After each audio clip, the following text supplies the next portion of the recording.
just for general purposes. The agenda is on the screen in front of you. Is that correct, Becky? Cool. All right. Anything we need to add to that agenda? Going once, going twice. Okay. If nothing to add, is there any part of the agenda that looks more exciting to you than another part? Anybody excited to hear anything on the agenda? I'm sure everyone's excited to hear about the financial update. Oh, okay. Yeah. All right. That sounds good. All right. So before Sheldon launches, I'd like to advise everyone who's on the agenda to speak or present today. Keep it extremely brief, concise, to the point, because there's a lot of stuff in this agenda. And we want to be as concise as possible today, especially since there's so much on the agenda. So hit the basics and then open up for questions, and then let's keep going. All right, so before Sheldon walks us through financial highlights, let me just ask, is anyone on the ARC All Staff Zoom for the very first time? If so, unmute and just say hi and introduce yourself. Hi, my name is Adejoke Oluwadamilare. This is my first time. Fantastic. And where do you work? I work at Belflin. I'm resuming next week. I just joined recently. I completed my orientation last weekend. Cool. Welcome to the team. Great. Somebody else, first time? Yes, hello. My name is Tanya Kirby. I work with the Community Support Office. And this is my first time on the meeting. Welcome, Tanya. Hello, hi, my name is Azumi Williams. I work at Fernwood. I'm a new staff. Welcome. I got a couple of new staff in the house. Anybody else? New or your first time? New hire, and this is my first time. Cool. All right. Hello, my name is Gwendolyn Ba. I work at Elder Oaks too, and this is my first time on Zoom meeting. You sound great, Gwendolyn, but we can't see your face. We'd love to see your face. No.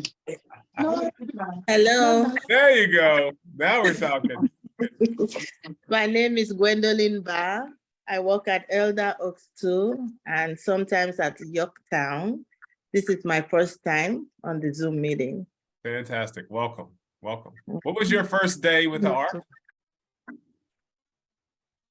Who, me? Yeah, what was your first day? I'm not new. I'm an old staff. Oh, how long have you been here? 3 years. 3 years, and this is your first ARC all staff meeting? On Zoom, Cool. Yeah. All right. She sees that because we are not speaking. Banika, is this your first time? No, I'm with the new staff, so she want to introduce herself. Please do.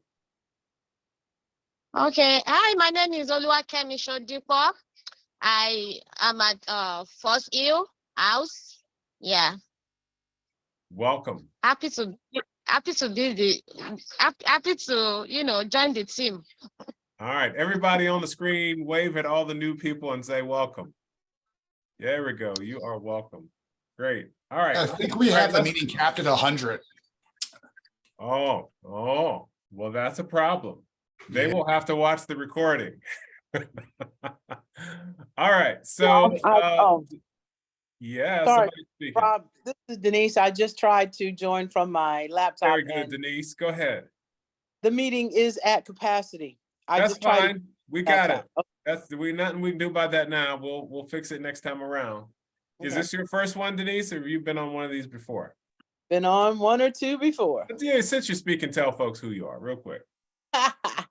I am Denise Stokes, and I am the new 90 days, just as of last week, marketing and communications director, and I work directly with Lorraine Holmes Settles. Fantastic. And put your email address in chat and tell people if they've got some exciting story of someone we support who's accomplished a goal or done something new and creative. we want to hear those stories and we want to get those stories out to people. So Denise is the one who gets all of our stories out, the good news. So please share those with her. All right, so I will be quiet now and pass the microphone to none other than our Chief Financial Officer, Sheldon Krunzik. Sheldon, you're up. All right. Hello, good afternoon to the lucky 100th. I like to present when I'm presenting the financial statements, I like it because it's everyone's favorite topic at staff meetings. So I'm going to jump right in. The first line is Rob, is it, I don't see my slide up. That is my apologies. I didn't know if you wanted me to keep slide deck up, so I will go back to it. Can you see it now? I see the agenda. Okay, let me keep going. My apologies. Okay, there we go. There we go. Okay, so I like to start jumping in with DDA. DDA represents about 90% of our total revenue. So when I'm looking at a financial picture for the ARC, I'll always start there. DDA revenue in general, residential in particular, is up about 2 million from our budget and about 3 million from last year.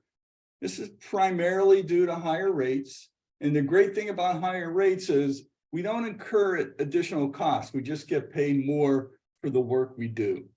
So the next slide, Rob. Here we go. So the one item I pointed to there is salary. And salary makes up about 80% of our total expenses. Now, our salary is about 27% higher than the same time last year. And this is much more reflective of higher rates than more employees. Now, everyone knows our mission, and we realize that the best way to provide great advocacy and support services is a stable and happy workforce. And this line item is an element that helps us to provide a stable workforce. In the bottom, I'll zip right to the bottom. It is the most important line on our financials.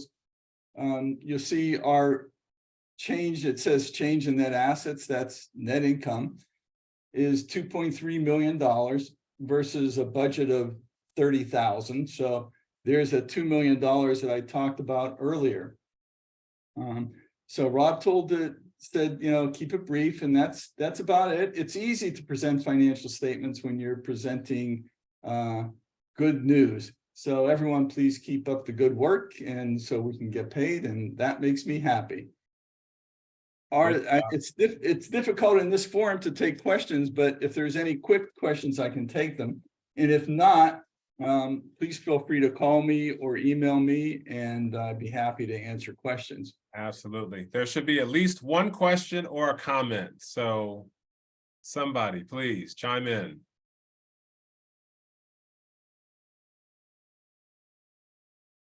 Great job, everybody. I love that quote by Sheldon talking about the best way to provide advocacy is a stable and happy workforce. I love that. Sounds like he's going to be on the website. Hey, excuse me, I got a question. It's coming up somewhere. Hello? Hello, we hear you. Hey, how you doing? My name is Jamal. I'm on the Vicky Lacey video. Thanks for chiming in, Jamal. Go ahead. What's your question? Well, first of all, how's everybody doing today? Doing good, Jamal. That's good. That's good. With the what we're looking at right now, I just gotta get a little quick question. Does that mean any more money for workers at bridges or any other locations? That's a great question. It is later on the agenda, so I will pass on that. It will be discussed. Okay. Okay. At an earlier date? No, today. It'll be discussed today. Oh, today. Oh, today. I didn't hear you. I'm sorry. All right, cool. I see a hand up from Ola Bimpi. You have a question, Ola? Hi, good afternoon, everyone. About the raise or everything, we so much appreciate it so much. The most important thing that could always baffle me and keep me going in the act is that you allow survey. You want to know where you need to improve. You want to know what's going on in our world. I give you kudos for that. Thank you. Thank you for that feedback, Ola. And we try to give you as much information as we can. Information is a powerful tool. All right, so this is great. There'll be more time later for questions, but for the sake of all the items on the agenda, Sheldon, thank you so much for that very concise and positive presentation of the financial update. All right, I don't know what this is old stuff that should have been deleted. This is also old stuff that should have been. I don't know why this stuff is still in here. All right. Okay. So Tim, are you okay? Tim's in the lucky 100.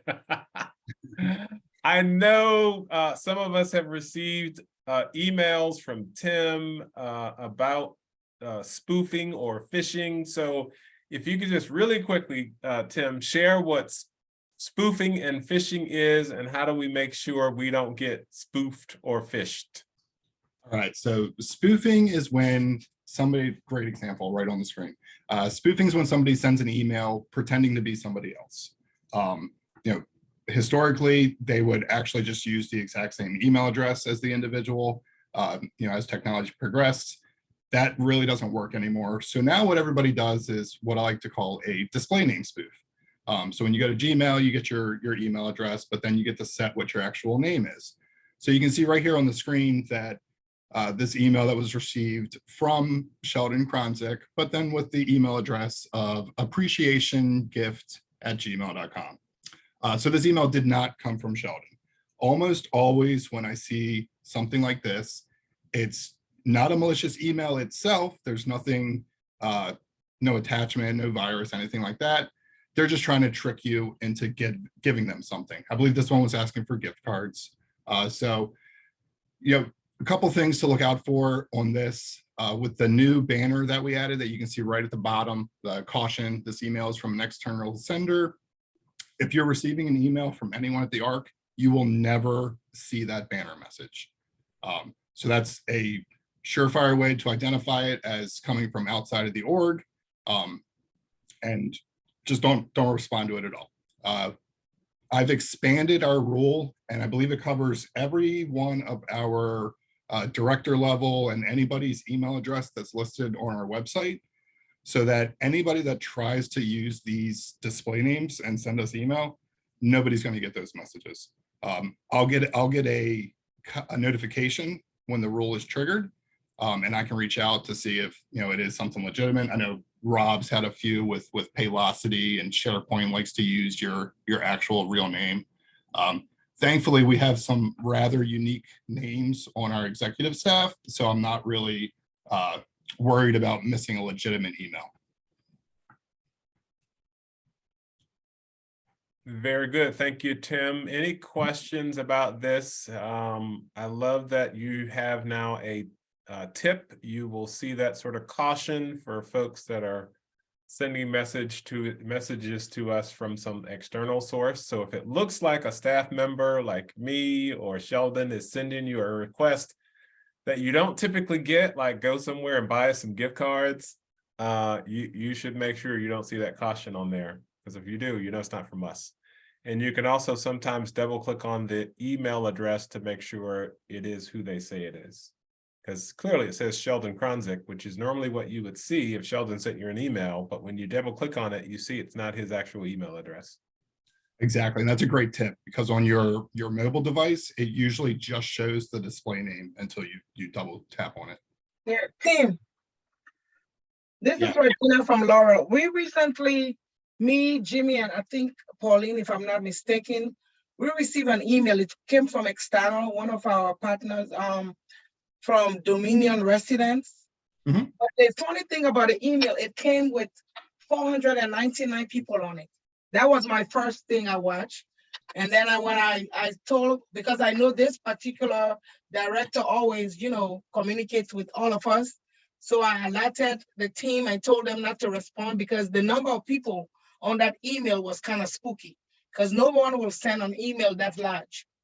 And so then it took about 10 minutes. Other people that were on the email started reporting not to open it. So it was good that we didn't open it. But it Yeah. actually came from Dominion residents. Absolutely. And He didn't anything even like know that- that his email had been hacked. anything like that, Regina, if you're at all worried about something, please just shoot it over my way. Just forward that email right to me and I can jump on it. Okay. Cool. Okay. And can I give a quick tip too? Just so the reason those things happen, you see a lot of those people on that email list is because they're clicking those links. And what happens is when they click those links, you can get something installed on your computer and you could be part of that list. So that person, most likely that was the director, was infected from clicking the link.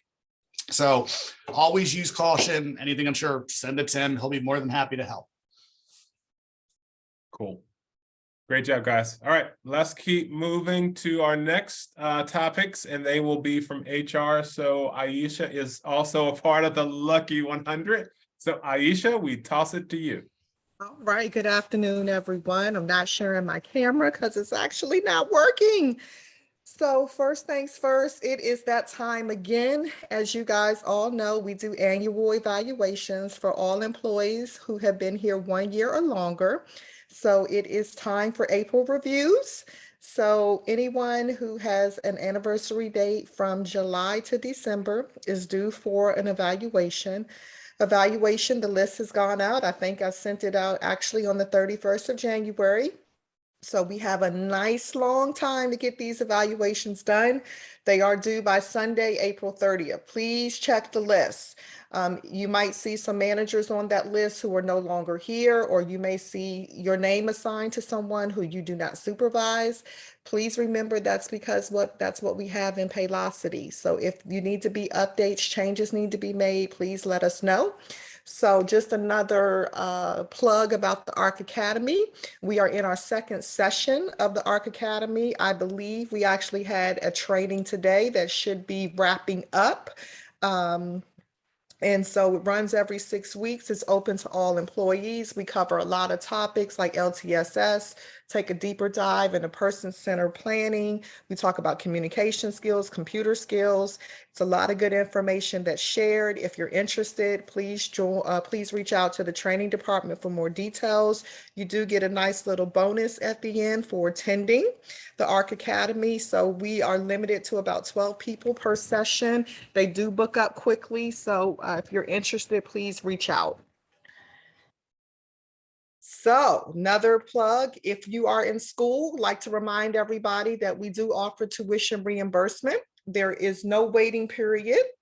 So if you just literally joined, maybe you were in the last orientation class and you have a course that you're currently taking, as long as it is something that could be tied to the work you're currently doing, we do reimburse $500 for full-time employees and $250 for part-time. So we do have a policy and procedure, so please take a look at that to make sure you're following the steps.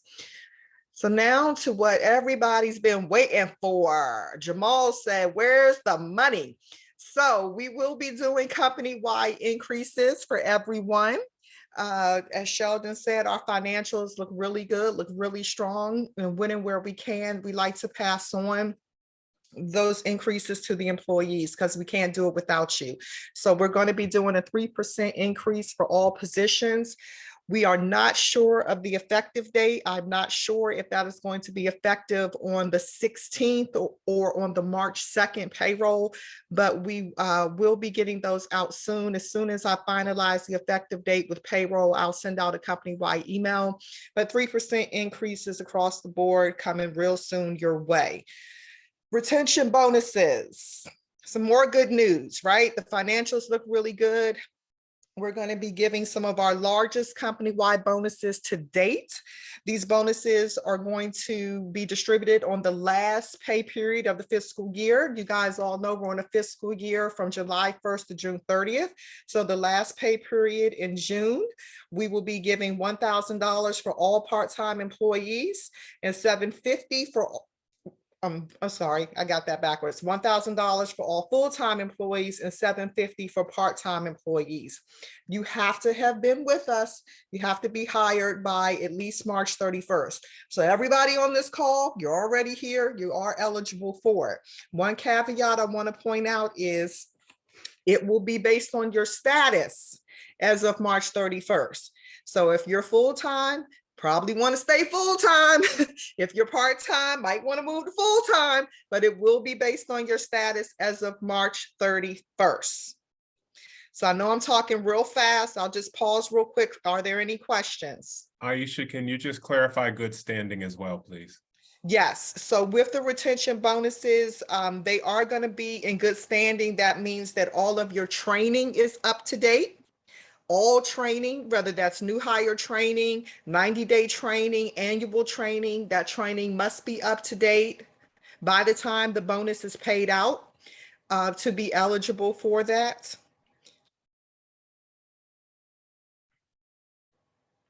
Any more questions? No? All right. So PTO, just want to remind everyone that we do use or lose our PTO by the end of the fiscal year as well. So we know a lot of times we kind of get a little too close and we wait a little too late to want to take that PTO.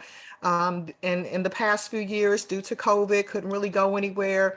We have extended PTO, and we've even in some cases paid out PTO company-wide. We do not plan to do that again this year. So if you have PTO that you need to use, please use it, and the sooner the better. Let's not have everyone trying to be out the last week in June and July because it impacts our operations. So if you have leave, let's plan now so that you can use it. So now I'm going to shoot it over to Karen. She's going to talk a little bit about wellness. And yes, Erica, company-wide, that means everybody gets the 3% increase. Good afternoon. How is everyone doing? Each year we have been doing our wellness program, and we're going to do it again this year. We did raise the wellness credit. However, this year it is a $1,500 credit if you complete all of the requirements. If you meet all the requirements, you will see that you get a $1,500 a year savings. I just have to ask someone I see, Keisha, can you describe what a $1,500 credit means? Keisha McGeechee, by the way. She's looking like, what? You just called on me? Yes, I'm calling on Keisha. There we go. What's a $1,500 credit for the wellness program mean? I'm not quite sure. All right. You need a lifeline. Call on somebody for a lifeline who you think can help you, except Karen.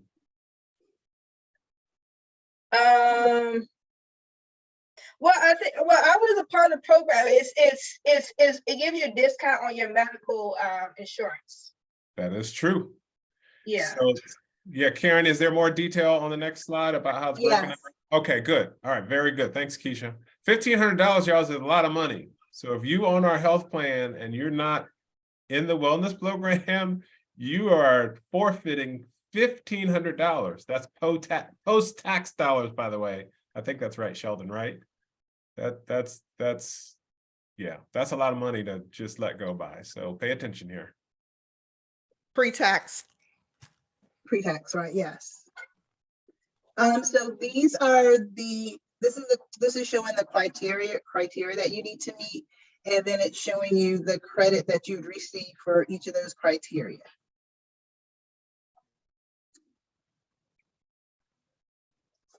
Can you just explain one of those criteria, Karen, so they know?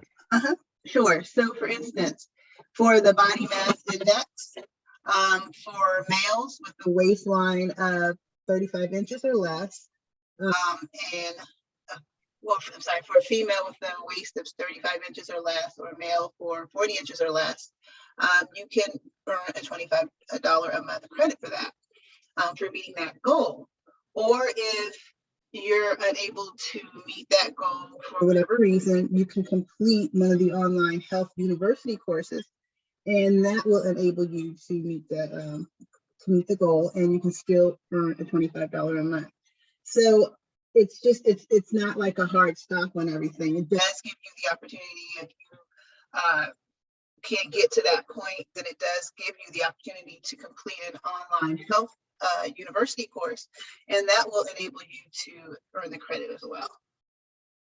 This will be the last time I do this. Shanidra, can you just describe what Karen said for that BMI, body mass index requirement?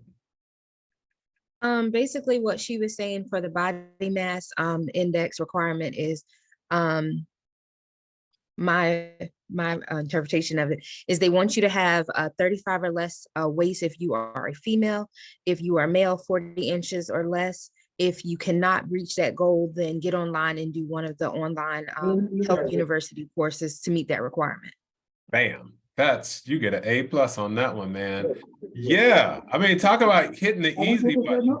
So the same approach applies to each metric, right, Karen? That is correct. If you don't hit the metric, you get to take the class and then work towards improvement the next year. That's talk about hitting the easy button. All right, Karen, keep going. Okay, so the program is going to start in April. They'll be sending out postcards to everyone. If you are on the medical program, if you are on our medical program, it definitely is an advantageous way for you to pay less on your premium. So if one of the things that's required is a physical. And if you've already done your physical, like as far back as November 1st, then you can just take the form to your doctor, have your doctor fill it out, and then you'll be able to upload it through your portal.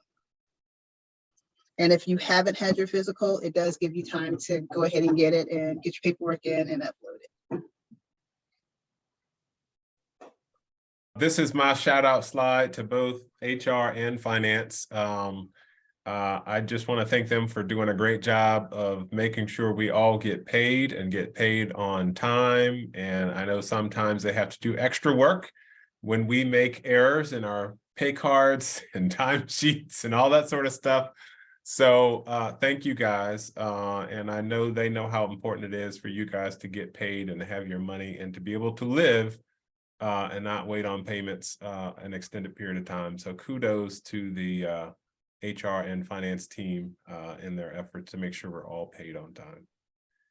Thank you, Karen. All right, now to program and operations. Ooh, this looks beautiful. This must be a Thalia slide. All right. Happy afternoon, guys. Let me just say, I have been asked to be brief. I plan on being brief, but can we talk? Yes, we can. And the other thing is sometimes things that we talk about, they're not necessarily good or bad, but they might have to bring to our attention things that we do that maybe might require some behavioral change. And that's not a bad thing. Sometimes that's a good thing. And so as people talking about, oh, we had great, this is a good thing. We got good news, good news, good news. I have good news too, but we have some other things that we might have to work on. So this particular thing that I wanted to bring up first is communication in the workplace. It has kind of bubbled up to the executive team's attention that there's an area that we need to work on. We would all agree that the Ark of Prince George County is inclusive. It's a great place to work, and we want it to be inclusive for both the people that we support and the staff, because inclusion is what we do. So we are fortunate to have people from all over the world who work here and are part of the ARC family. And sometimes with that comes some communication concerns. And I'm not going to belabor this a whole lot, but I'm going to send out a written communication at some point to kind of give you more indication of what I'm talking about. But let me just say this. I am a person, I'll give you an example. I'm a person, I like to go get my hands done. I like to go get my feet done at the shop. I know that I have an issue with my big toe. So when I sit down at the shop and a person may be speaking another language to her colleague who's sitting next to her, my thought is she talking about my big toe? Is she talking about me? I'm not feeling good about that. So the thing is, and she might not be talking about my big toe at all, but I could have that feeling. Let me say, and I'm going to repeat it. The Arc of Prince George County is not an English only speaking environment. We're not saying that. What we are saying is that we are inclusive and we want everybody to feel like they are able to be a part of communication and conversation, because that is what we do. So to kind of resolve those feelings for everybody, because this is kind of bubbled up, it's come up more than one occasion. To resolve it, we want to make sure people understand, if you are with a group of people who speak the same language that you do, and it's just you, feel free to communicate however you would like. And that is because we understand if English is not your first language and you have somebody, it's just like anything else. You want to kind of relax and you want to speak in the language that you feel most comfortable with. That's fine. But if there are other people who can't understand what you're saying or communicating, and they can have the feeling that something may be said that they are not in on, we do need to be open and recognize that that may not be a comfortable space for that person. So we'll talk about it, and I don't have a whole lot of time to talk about it today, but it's related to what we call unconscious biasness. And so I'm not trying to have to write policy around it, but I think it is something behaviorally we have to look at as an organization. So that's that on that. We can talk about it a little further. I got to move on to the next issue. Next issue, transportation. Rob, can I get my slide? Can you roll the slide? Transportation.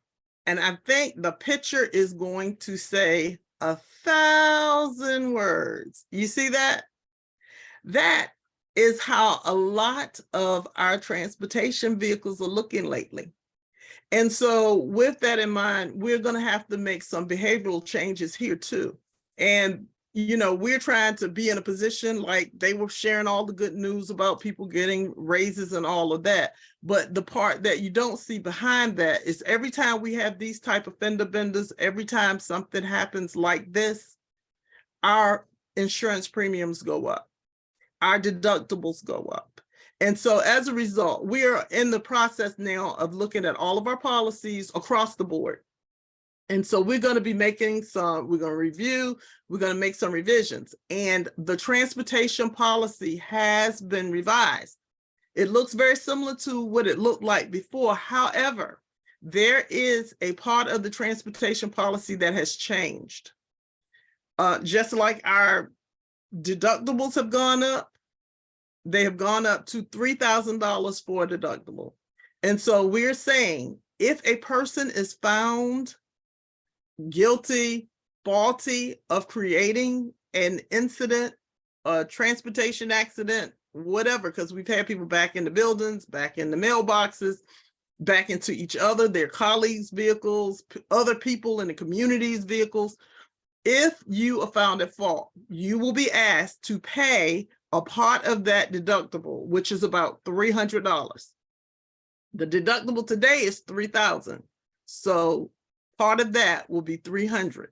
And so we will be asking everybody to jump in on that and help to defray some of those costs. And the reason why is not because you know, helping the art pay so much, but it is going to make people think a little bit about how they're utilizing these vehicles, because these aren't your home vehicles. You don't, and most people aren't getting into these type of fender benders with their own vehicles. So we're just asking that you respect the vehicles that you're driving. And on top of that, anytime I meet people in the community and we talk about, I introduce myself and I say, hey, look, I work for the ARC of Prince George County. You know, the first thing they say, I know you, I see your vans, I know. Now, do we want our vans looking like trash?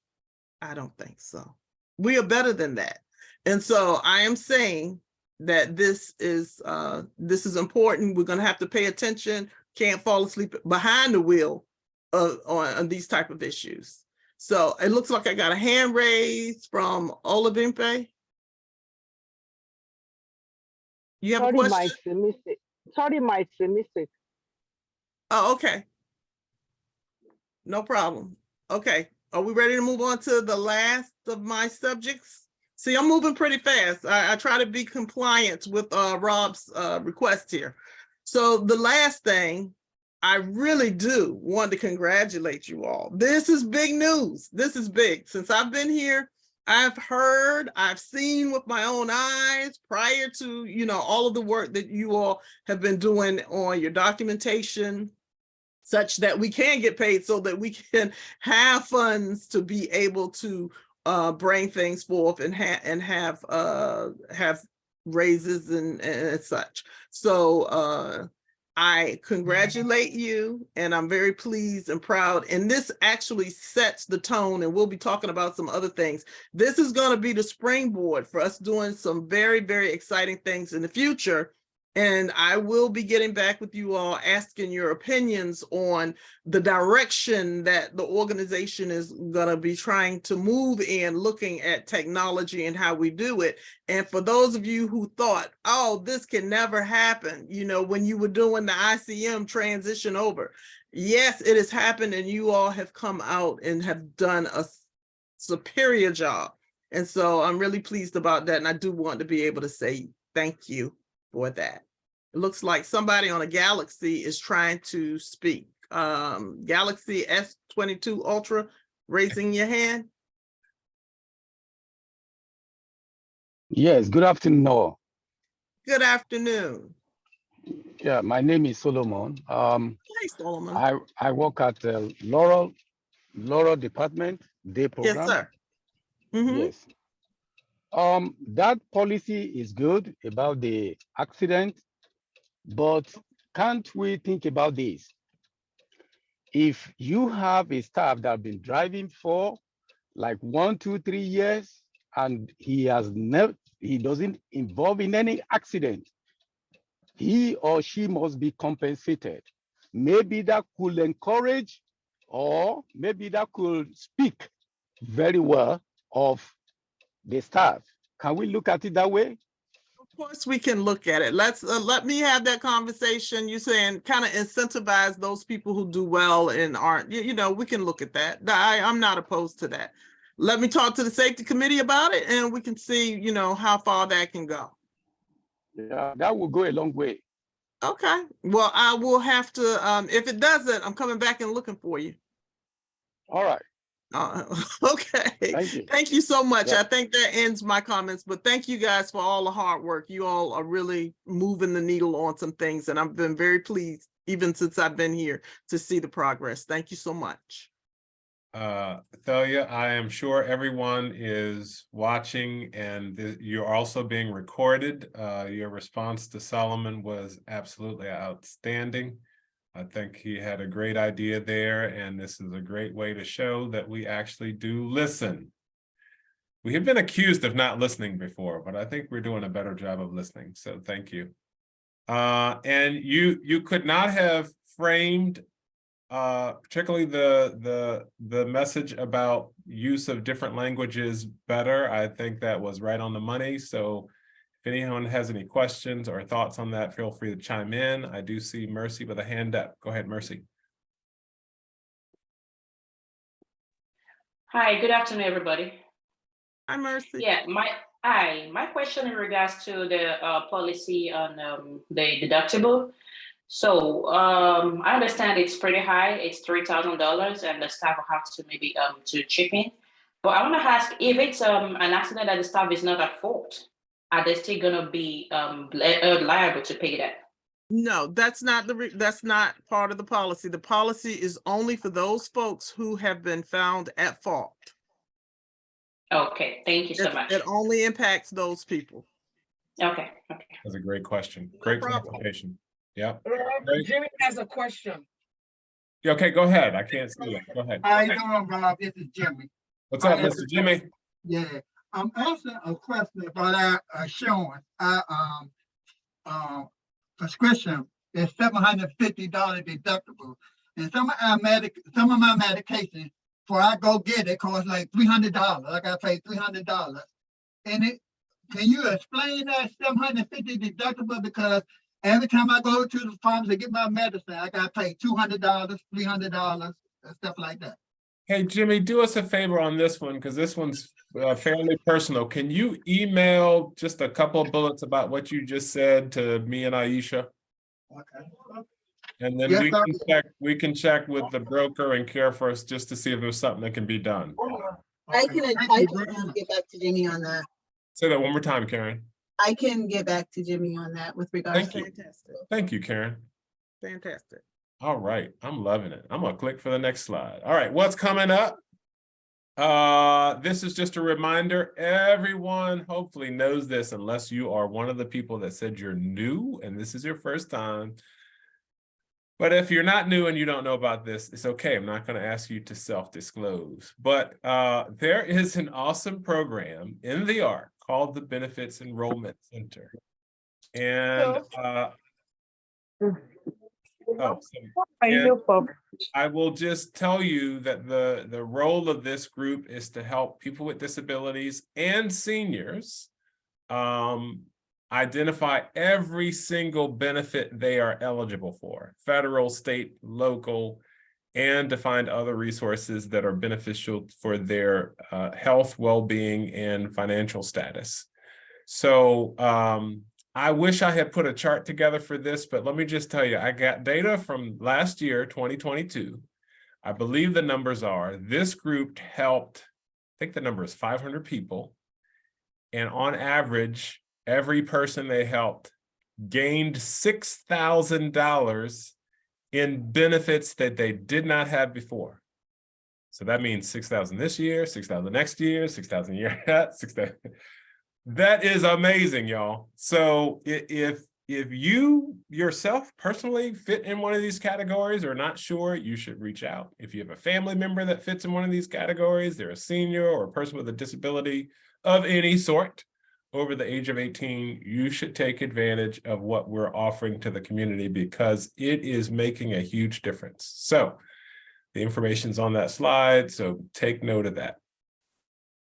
And then I'll pass it to Lorraine for a quick commercial on the ARCs.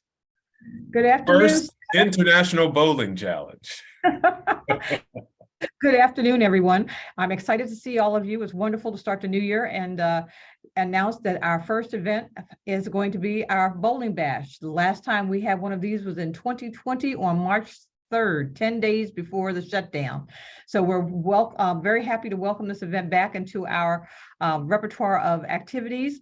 This year, bowling will take place at Bolero Lanes on Baltimore Avenue in College Park, which is where we traditionally have gone.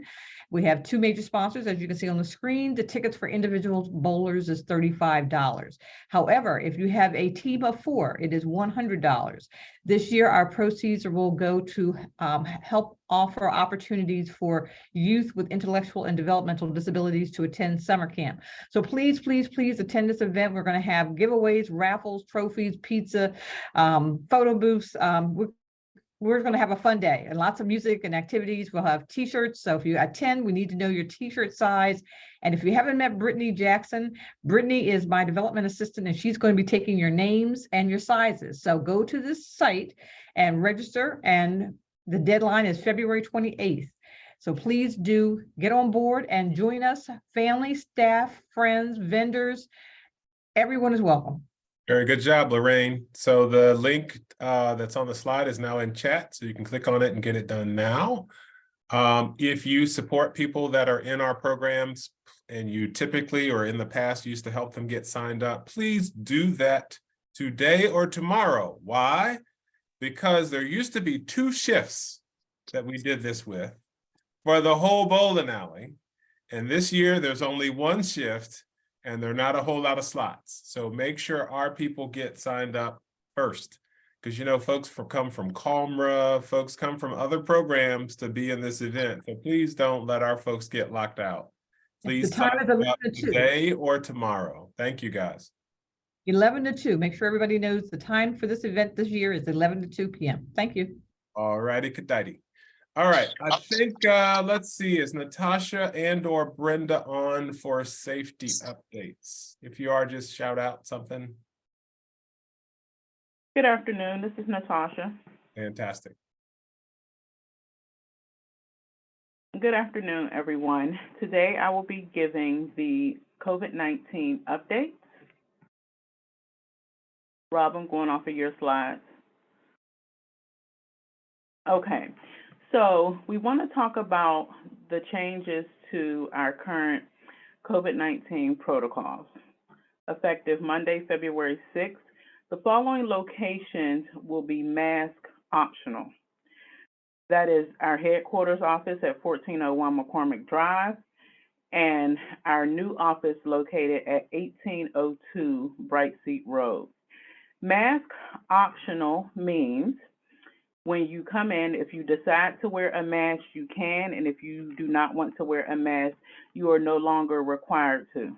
This option is only available in the administrative offices where individuals are not, receiving support.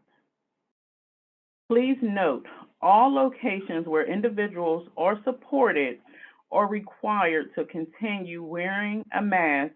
This includes, but is not limited to, community living, all-day programs, community supports, supported employment, and employment services. In meetings in the 1401 location, in the 1802 location, in meeting groups of 5 or more, mask wearing is required.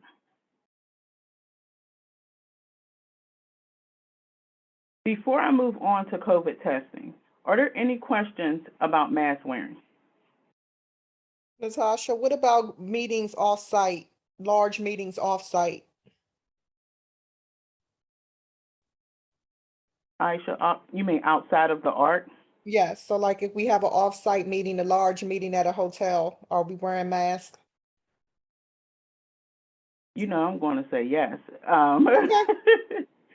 Yes, we I'm are. definitely going to say yes. You know, we know that people are, have gotten exhausted with wearing masks, but we also want to remember that, we're not only protecting ourselves, but we want to protect the people around us. And so anytime we're in a large group, whether we're on site or off, especially if we're hosting our business, we should be wearing a mask. Thank you. Thank you. I have a question, Natasha. Yeah. With the masks being lifted for the administrative building, how does that affect, like if someone does get COVID in a department, are we still paying out COVID out pay, or are we now, you have it just like any other illness? So we have not removed the, and that's actually coming later in my slide. We have not removed the COVID and COVID out pay. So I'll explain that further when I get to that slide. Any other questions? Okay. So in the past, we have only accepted PCR test results when we ask people to go get tested. Currently, acceptable COVID tests are PCR and rapid. We have found that a lot of locations are only given the rapid test. The PCR is not as readily available or offered as it was in the past. All tests must be completed by a medical professional or pharmacy location. This is indicated because we still do not accept home tests as proof of whether or not you may have been infected with the COVID-19 virus. I also want to state that, yes, we have received a lot of home tests from the health department, and we have been sharing those with you. Those tests are for you to use at home in the event, that you're exposed or you're calling the COVID team to express that you're having some symptoms. We're going to ask you to take that test as a baseline. That baseline affords us the opportunity to be able to say whether or not, you need to go take a rapid test or a PCR test. Next slide, please. Thank you. So I've already gone over the mask wearing requirements and enforcement. I don't think there's any more questions. We can keep, I'm sorry, there's one more thing on this. I'm sorry, Rob. There's one thing on that slide that I didn't talk about. For all programs that are required to wear masks, any program where you directly support an individual, failure to comply with mask wearing requirements will result in disciplinary action. If you receive 3 written disciplinary actions for failure to wear your mask, you will be terminated. Are there any questions?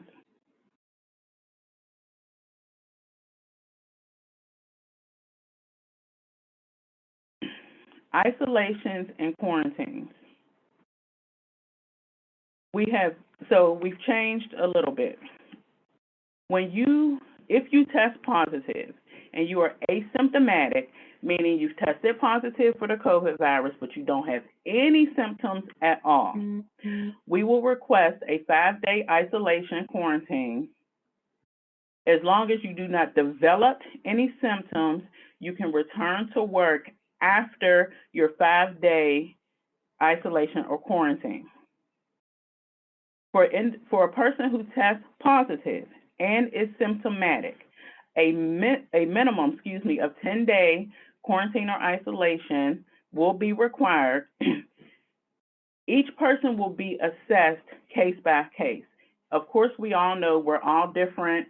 When we're not feeling well, our symptoms are different. Things tend to last longer than others. But the minimum for a positive person who is symptomatic is a 10-day quarantine or isolation.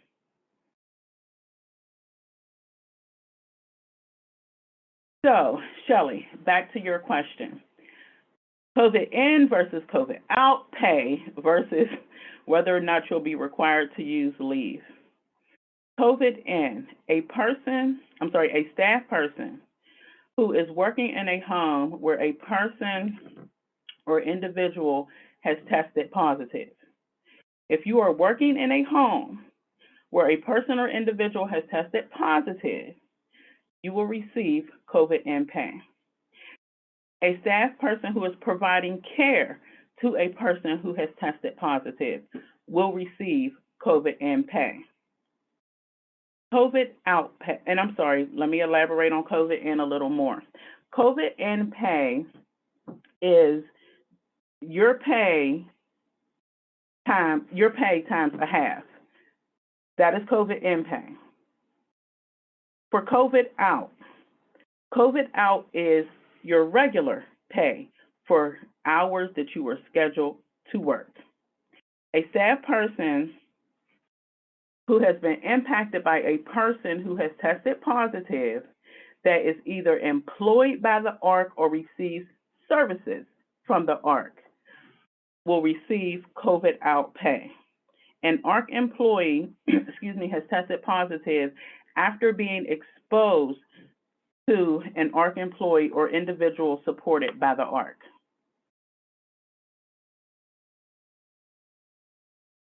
Required to use leave. If you are out due to being exposed by someone outside of the ARC, you will be required to use leave.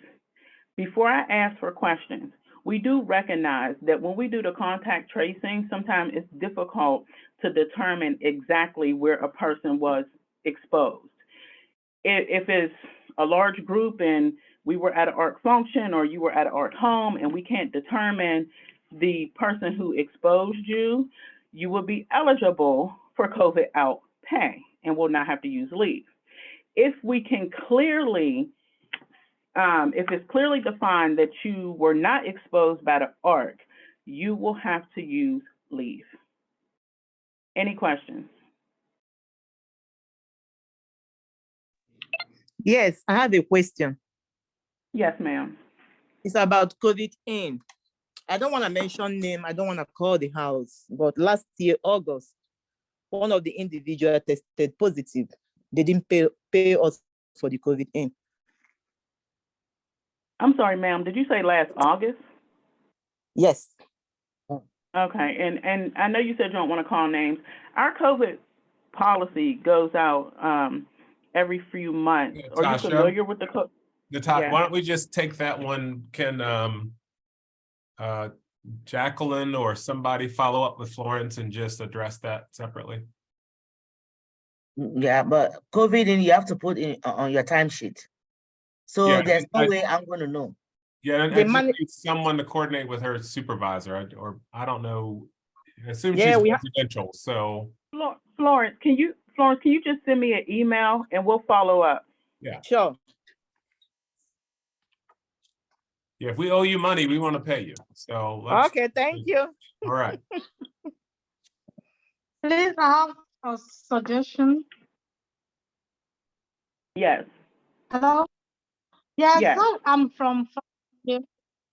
I just have I don't know. I don't beg for the pardon of my language. I might not be in the right. I'm sorry. I'm sorry. You're breaking up. I can't hear you clearly. Can you repeat your question?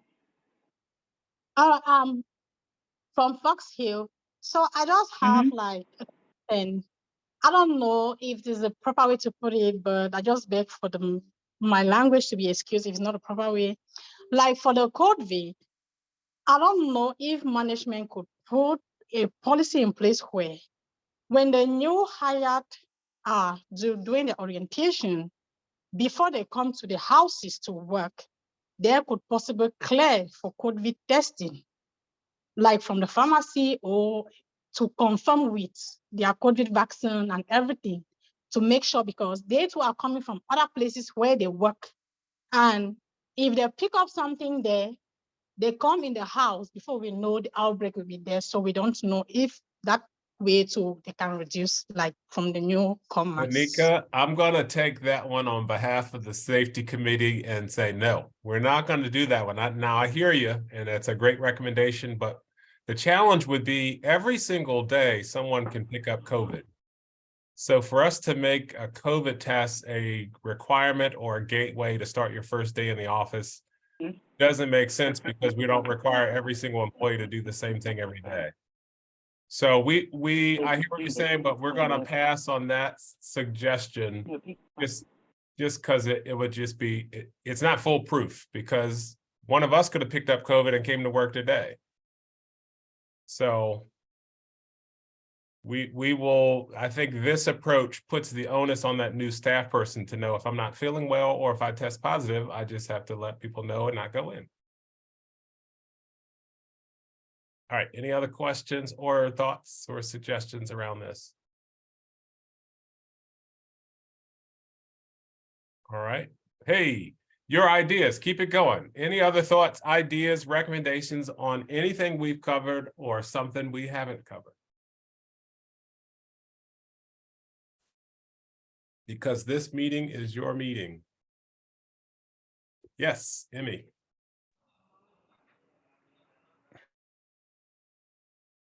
Go ahead, Emmy, and unmute. Somebody put their hand up. If you can unmute, we'll listen to you. Okay, I'm on mute now. Yes. Hello, Rob. Hello, everybody. I have a question bordering on our strategy for sustainability. The bonus is the company-wide bonus is a good idea, and we're all excited about it. But as the financial guy said, staff costs account for 80% of the costs of the ARC. So that's going to definitely impact on the bottom line. Going through the financial statements he presented, it showed that we're able to make increase in net expenses, and our net position, because we kept our costs down, or stable rather. Because if you look from the year on year, the previous year, they're about the same 14 million. So, we didn't get this by generating more revenue as such, even though we did, but we kept our costs down. And now we're taking a company-wide decision to balloon the costs, forgive my language. So how do we intend to sustain that, get more grants? What's our strategy? Emmy, that is an outstanding question on so many levels. So we're going to ask you to apply for a job in the finance office, okay? There will Okay, be a position to open up in finance, by the way. So you guys all keep a lookout on our career site. That there's that position. There'll probably be 2 in finance. There'll be 1 position that'll report to me that will be focused on business outreach, business development. That will be posted soon, if not posted. So this is a great time to announce those because that question triggers it. But okay. what I could say to you in response to your question and sentiment is we actually did present these increases to the board for approval. There is an independent body of folks whose job it is to oversee the ARC and make sure we are financially sound and prudent. And given what Sheldon presented to them, we all believe on the executive team, and so does the board, that there is plenty of room in our financials to do this. And that is it way beyond appropriate given the hard work everyone's doing, et cetera. I will just give you, I always, I never hold on to things too much, so I hope Sheldon won't mind me saying this, but as we budget for next fiscal year, if we're able to get our new governor and our legislator to fully fund what he has in his draft budget, you should see something order of magnitude higher than this in the next year. So there is more good news ahead, and it is well-deserved, and we will still be financially sustainable. Fantastic. Great. Yeah, I did love that question, by the way. Yeah, that's a great question. I know the finance guy loved that question. All right, Carmelita. Yes, hi. I'm not sure if this is finance to answer, but HR maybe, about insurance, because there are some people who are not using the ARC's health insurance benefit. So how are we incentivizing those groups, that group? That's a good question, Carmelita. So at one point in time, people who did not take coverage, and I do believe there still are a few people out there who may be grandfathered, did receive a little stipend because they weren't on the insurance, and I believe that was discontinued. It's time to leave this meeting. Yeah, that was discontinued due to some financial things back then. But it is something that we probably need to revisit, giving a little kickback to people who opt out of the insurance. So that's something we can take a look at. We're actually going to be moving into our annual enrollment season fairly soon. So that's something I'll make a note to put on the table to talk to our broker and the ET team about. Thank you. You're welcome. Thank you. All right, Olabimpi. Thank you, sir. My question is about when you are helping in another house, maybe you have your full 40 hours and you have another house where you are helping. And they have COVID in that house, and you are out just because they are trying to protect you. All those times we are jobless, because that's the other job, houses we depend on. What is our hope? That is the first one. The second question is Don't go to the second one yet, Olabimpi. Stay right there. Natasha, did you get that question, or Aisha? I think the question is, if you're working in a house that is on quarantine, what are your payment options? So if you're working in a house and you're on quarantine, then you are not permitted to work in any other house. Because we want to reduce the spread. If you're working in a house that's been impacted and you're not able to work, then that's where you will be eligible for COVID outpay for the shift that you're eligible, for the shift that you missed. And that's going to be your assigned shift. That is not going to necessarily apply to any shifts that you may be picking up for extras, just your defined schedule shift. I hope I answered your question. Thank you, Mabo. That's not exactly what I'm asking for. If I'm having my whole personal house, like I'm having my 40 hours there, and I'm picking up shifts in another house, maybe there's a particular house that I'm doing extra shifts. Yes. And in the extra that extra house, they have COVID, and for like 3-4 weeks, you are not able to work in the other house where there's COVID. Yeah, And for that you're not 4 gonna, you're not gonna be able to pick up that extra shift as COVID outpay. If there, now, we have no shortages of shifts, so you can always speak with your Okay. supervisor about other homes that you may be able to work in if the particular home that you've been covering is not an option because they're on quarantine or isolation. Okay. Thank you so much. Can I go ahead for the second question, sir? Go right ahead. Oh, Go ahead. okay. Yeah. I were told that we cannot work for more than 120 hours. And that's why we kept on going to search for jobs somewhere else.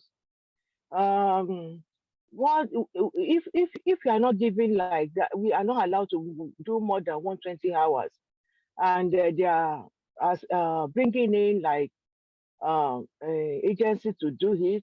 Does it pay them does it pay the company to pay the agency that extra shift that they don't allow us to pick up from? Or like maybe you make up your mind that I want to work for this Yeah, company no, alone for Ola, like, your question is it makes perfect sense.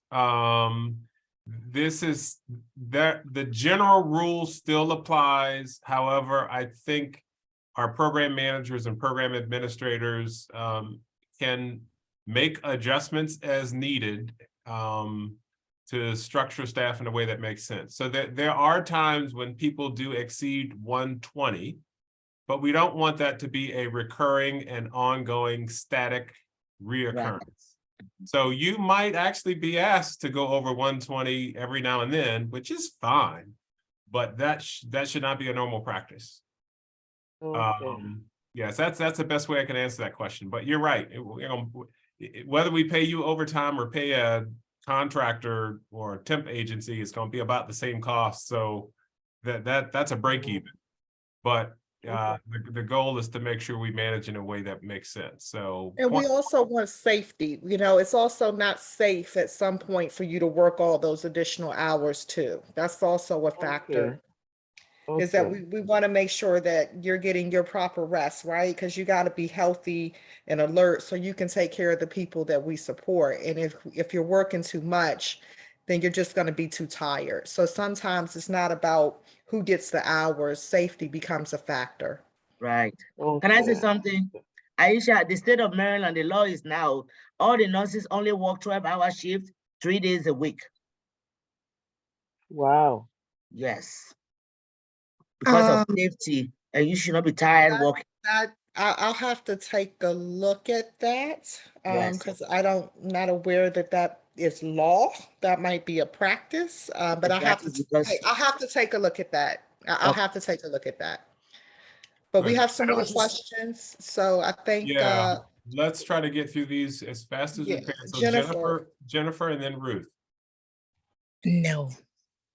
This kind of completely shifts gears, but Tim, did you want to give an update on our telephone system and the coming changes real briefly? Sure. Thank you. Yeah, so very shortly, in the next couple weeks, we're going to have a lot of new office phones coming for that cutover.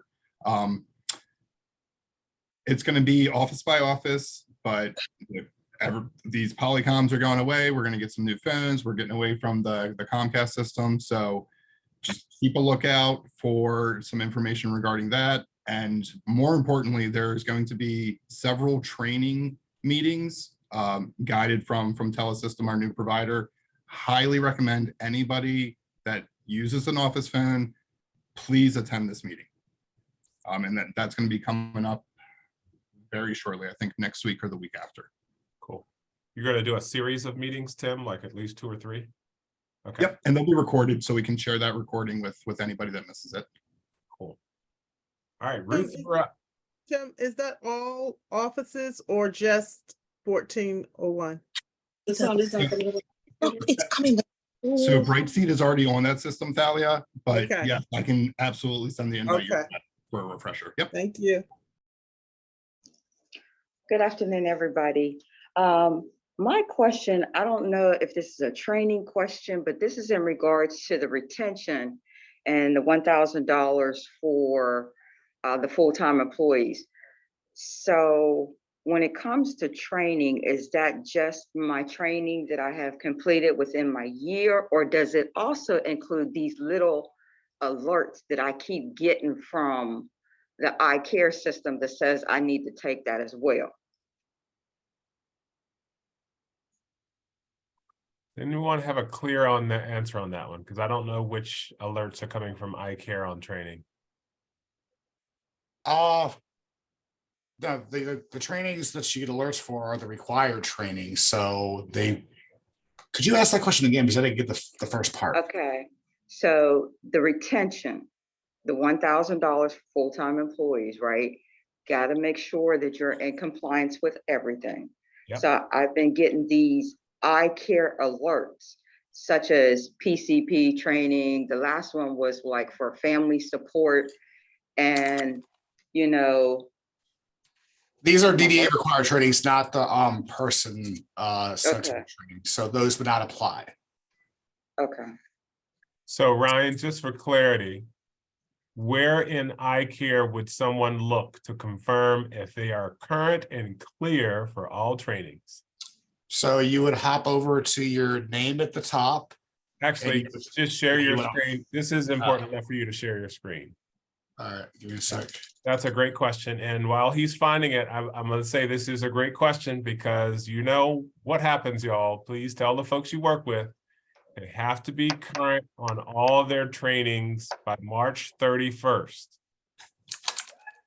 And there's a lot of people who are not current. You want to know how many who are not current right now? Take a guess. Regina, take a guess. How many folks are not current? I can't hear you. I know you're saying something, but I can't hear you. You mean like Laura or? No, the whole agency. In percentage or in number? Number. About 2 something. About 2 something. I don't know how you know that, but it's over 200. That means 200 people. If this was April 1st, it would mean 200 people are not getting that bonus.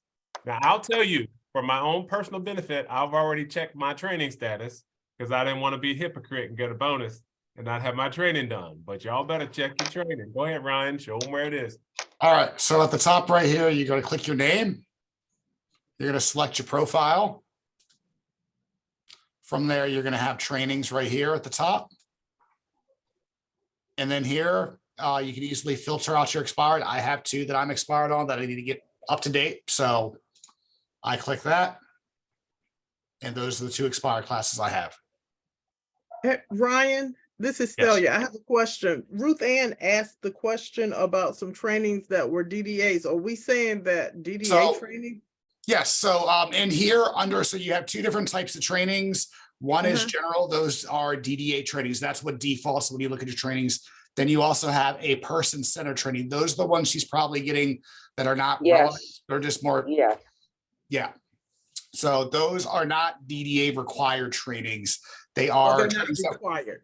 Okay, I was just trying, I thought at first you said that they were required, and I just wanted to be clear in my mind that that certain trainings are all required.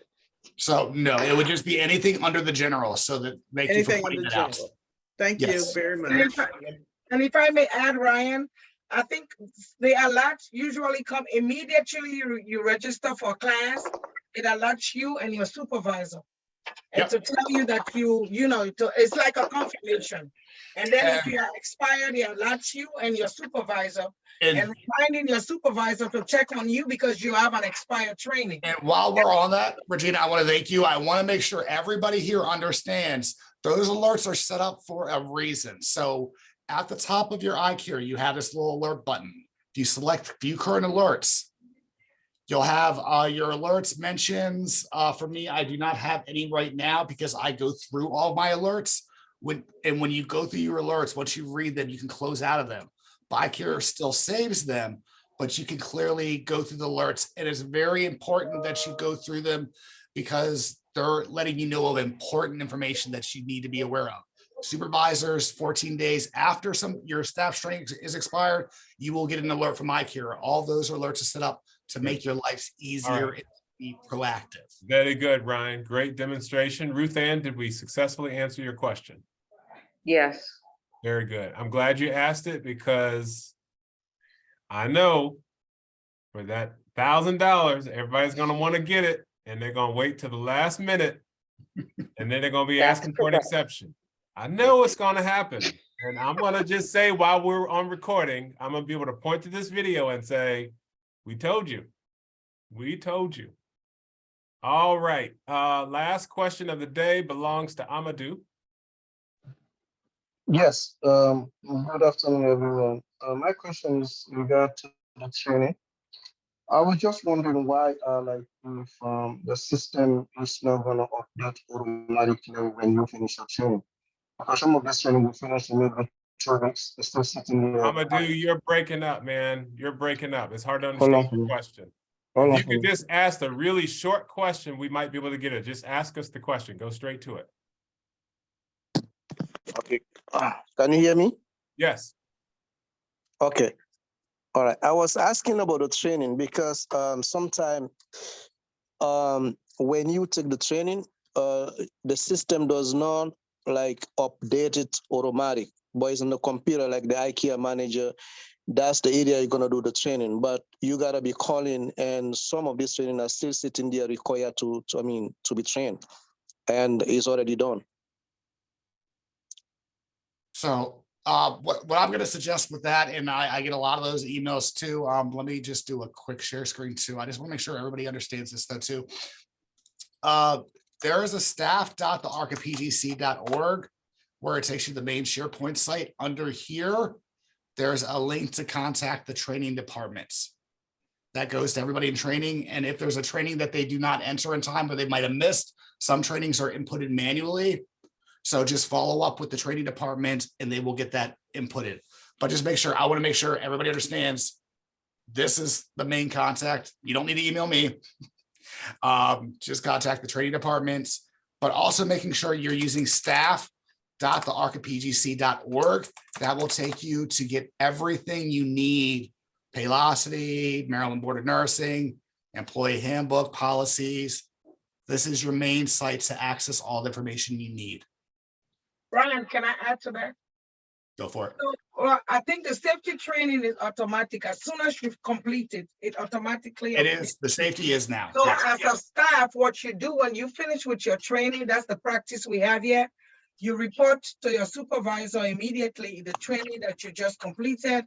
What we do is we contact the training department immediately and ask them, tell them when you did it, who you did it with, and ask if that can be updated. And if we don't get a response, we do a follow-up. So that way we can avoid expiration in the system. So we as supervisors as well have to follow up with our employees to monitor them as they complete trainings. Good. I think that's what he's asking. So who is responsible to update? You are responsible as well as the staff, because you got to report it to your supervisor, because you must be paid for that training, especially if the training is in the evening. And then as supervisors, we follow up with training department. Because sometimes, it takes a long Amadou, time does to that, update. Amadou, are you good? Does that answer your question? Yeah, but sometimes you even go at the act to take a training, it will take a while for it to get updated. It's still there Well, as I can tell required. you this, if you're worried about the deadline coming and it's showing that there's some course that you took that it hasn't recorded, that's not going to be a problem, because you'll just tell us, oh, I took the course, and in the story. The problem is going to be folks who don't take the training. So you're good. If the system's got to catch up, that's not a big deal. As long as you can prove I was in the training and you did it, you're going to be good to go. The point will be folks who don't take the training. And just remember, when you do emails, it's documentation. If you didn't document, it didn't happen. So it's there as proof as well. What if there's no room in the classes for the trainings? That's a very good question, right? Talking about waiting till the last minute. That's what I would ask you to do is, you guys are in the lucky 100 anyway, now the lucky 90. You better sign up for your training today before you get off this Zoom. And then if we find there's some issues with classes getting filled up, we have to figure something out. But please don't wait to the last week of March to try to say, oh, the class is full. Like for the virtual training, there you can't register for that until the next training is April the 7th. Send an email to trainingdepartment@thearcofpgc.org. Thanks, Lillian, for bringing that up. That's a good point. You're welcome. Yeah, please report that to training immediately. All right, let's close out. Let's see what's left here. I'm gonna skip this because we just don't have time. I think we've hit a lot of good information today. Again, I just want to thank everybody for their amazing work. And we are in great shape. Yeah, I love that question Emmy asked about, are we being prudent with the dollars we have? And the answer is absolutely yes. Putting those funds in your pockets is one of the best investments we can make. There still are over 150 vacant positions. So if you know someone who might like to work here, there's the referral bonus is still active. So you can tap that. But we are just glad to continue to see us perform well and thank everybody for their contributions. So we have gone maybe a little over our time today, but thanks everybody for time and attention. And if you have any questions, you email anybody who's on here and we'll follow up. Have a great day. Take care. Thank you.